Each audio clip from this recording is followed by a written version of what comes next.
can't go to Los Angeles because it will ruin you, and you can't do LA movies because they're bad. I mean, New York is tough. Linda Hamilton used to be the ultimate female action icon, but behind Sarah Connor's sculpted body and eyes as cold as steel was a woman slowly falling apart. Few people know that after what seemed like an innocent gunshot on the set of Terminator 2, Linda Hamilton lost hearing in one ear permanently. It was a very high price to pay for just a few seconds of action on screen.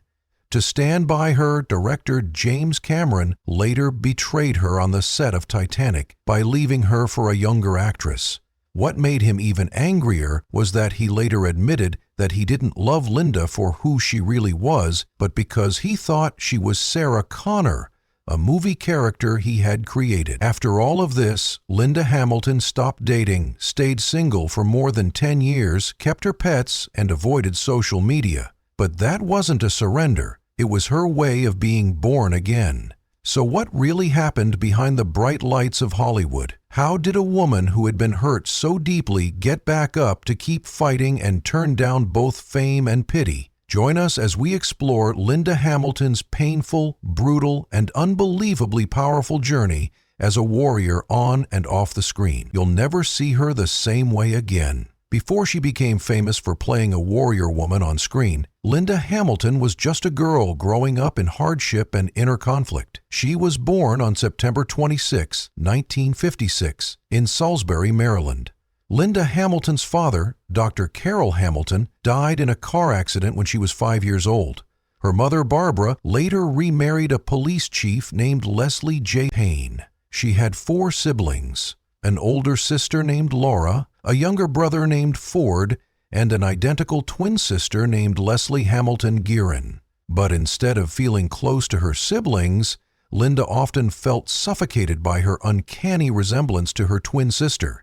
She tried to separate herself by changing her hairstyle, dressing like a boy, and acting rebellious. At one point, Linda gained 175 lb because of fraud. From a young age, she had trouble with her identity. The feeling of not being herself followed her throughout life, affecting her career choices and personal relationships. Linda loved reading and spent hours in the library. She had once dreamed of becoming a firefighter or an archaeologist.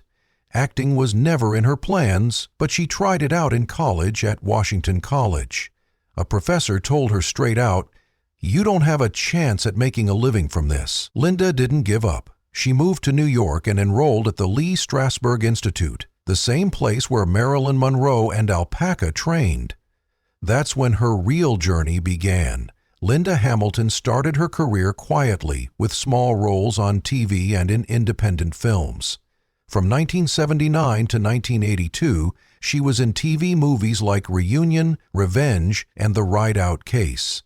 She also played the lead in the short-lived series Secrets of Midland Heights in 1980. In 1982, she played the female lead in the independent film Tag: The Assassination Game, which starred opposite Bruce Weil. The movie didn't do very well. It marked Linda's move from TV to movies. However, this was also a bad time in her personal life. She started to deal with bipolar disorder, often falling into depression and abusing drugs and alcohol. She didn't go to therapy, instead choosing to deal with it on her own, which was dangerous. In 1984, Linda starred in the horror movie Children of the Corn, which was based on a short story by Steph King.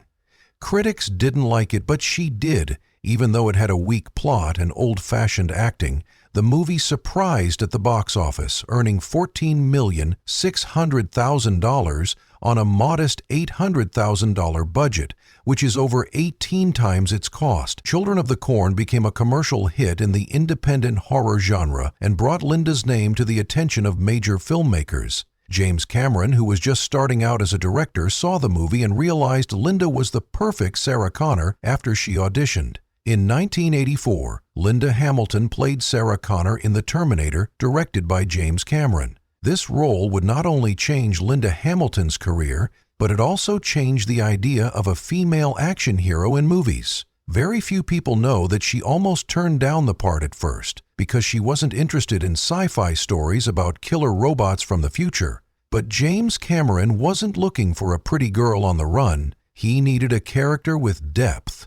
Linda believed that vision could make her shake, scream, cry, and eventually become a real warrior. But problems started right before filming started. Linda sprained her ankle in a small accident, but the production couldn't afford to wait. She had to run through physically demanding scenes every day, and the injury never fully healed. It was the first price she paid for a role that would define not only her career, but also her whole life. Over $78 million was made around the world, making it one of the biggest hits of 2008. The movie was made under harsh and often difficult conditions, and the original script included 4 time travelers that had to be cut down for budget reasons. But The Terminator left a deep cultural mark, and in 2008 it was chosen by the U.S. Library of Congress to be preserved in the National Film Registry because of its cultural, historical, and aesthetic significance. The New York Times said the movie had too much violence and action, saying some scenes were boring. However, no one could deny that it had a lasting effect on the action sci-fi genre and on the strong female lead archetype embodied by Linda Hamilton.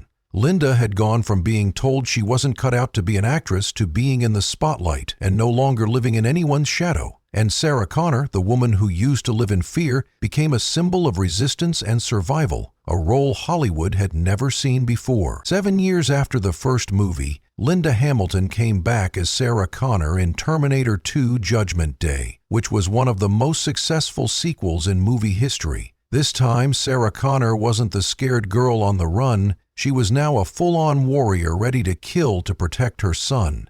To get into character, Linda went through a brutal training regimen. She trained with the Special Forces, took bioidentical hormones, and spent hours every day bodybuilding to get the look and presence of someone who couldn't be broken. But the change came at a cost. In an elevator scene, she fired a gun without earplugs, permanently damaging one ear. This was a real injury that can't be fixed. Terminator 2 was a technical milestone in film history. With a then record-breaking $90 to $100 million budget, it was the first movie to use advanced computer graphics to create a shape-shifting monster called the T-1000. It made over $500 million worldwide and paved the way for future visual effects blockbusters like Jurassic Park, 1993, and The Matrix, 1999. The movie also had a big impact on culture. The T-800 line, "Hasta la vista, baby," became a worldwide catchphrase that was even used in political speeches when Arnold Schwarzenegger became governor of California. The movie was also important to Linda because her real-life son Dalton was in one of her dream sequences, and her identical twin sister Leslie Hamilton Guerin played her in 2 important scenes, one with the T-1000 and one in the park. Linda got paid $1 million for the role, along with 2 MTV Movie Awards and a Saturn Award for Best Actress. But fame came with a price. The studio that made the movie went bankrupt soon after, so Linda never got any back-end profits from the famous movie. In one interview, she grumpily said, "My friends still give me $1 every time they see it on TV." Still, Sarah Connor made Linda Hamilton an unbeatable icon. And T2 wasn't just the peak of her career, it cemented her place as the pinnacle of the 1990s. After the huge success of Terminator 2, Linda Hamilton solidified her position as a female action lead by starring with Pierce Brosnan in the disaster movie Dante's Peak, 1997. While critics said the plot was formulaic and lacking depth, the movie was a commercial hit, making over $178 million worldwide on a budget of about $116 million. For Linda, playing Mayor Rachel Wandu didn't require the strength of Sarah Connor, but it did require emotional and physical endurance, a whole new level. The cast and crew had to deal with harsh weather, irritating artificial ash, and never-ending exhaustion. Linda remembered, "I had to shower several times a day, but the ash still stayed under my fingernails for a week." Though it didn't leave the same Arctic mark as T2, her performance in Dante's Peak won her the Blockbuster Award for Favorite Actress in an Action-Adventure Film, and the movie became one of the most successful natural disaster movies of all time. As kids, Linda did everything she could to avoid Leslie, but over time, their shared DNA made their bond stronger. We're different, but we understand each other in a way that no one else can. In 2020, Leslie died suddenly at the age of 63. Linda didn't say anything public because she didn't need to. Some losses can't be put into words. Since then, Linda has become even more private. She moved to New Orleans, a quiet city on the Mississippi, and every morning she walks her dog. She walks her dogs along the levee, works out at home, takes care of her garden, and reads in an old wooden chair. Looking back at the history of modern cinema, there are characters who don't just live on screen, they become part of popular culture. Sarah Connor is one of these characters, and Linda Hamilton, who brought her to life, didn't just play a role, she changed the way a whole generation of women saw heroes. When Terminator 1984 came out, Sarah was just a reluctant waitress on the run, but by Terminator 2 she was On Judgment Day, 1991, she changed into a real warrior, fiercely scarred, relentless, and a mother willing to break every rule to protect her child. There was no acceptable femininity, there was only survival instinct and iron will. For the first time in Hollywood history, that character broke the long-standing action eye candy mold that had been forced on women for decades, and it wasn't just audiences who loved her. Academics, the media, feminist activists, and everyone else saw Sarah Connor as a turning point. After Sarah Connor, no one talked about weak women in movies the same way. Linda Hamilton knew how important that role was and refused to return for Terminator 3 because she thought the script took away from the character's core essence. She didn't want Sarah to become a commercial shadow, and she didn't want to be boxed in forever. But in 2019, she returned for Terminator Dark Fate, not for money or fame. She knew what the character was worth. The new generation needed to see Sarah Connor as a warrior with an AED scar. I've lived in Sarah's shadow for a long time, but this time I came back as a woman who finally knows who she is. Linda trained 6 days a week, learned how to fire a rocket launcher, hung upside down for action scenes, got ear infections from days of filming underwater, but she still insisted on doing most of her stunts without a double.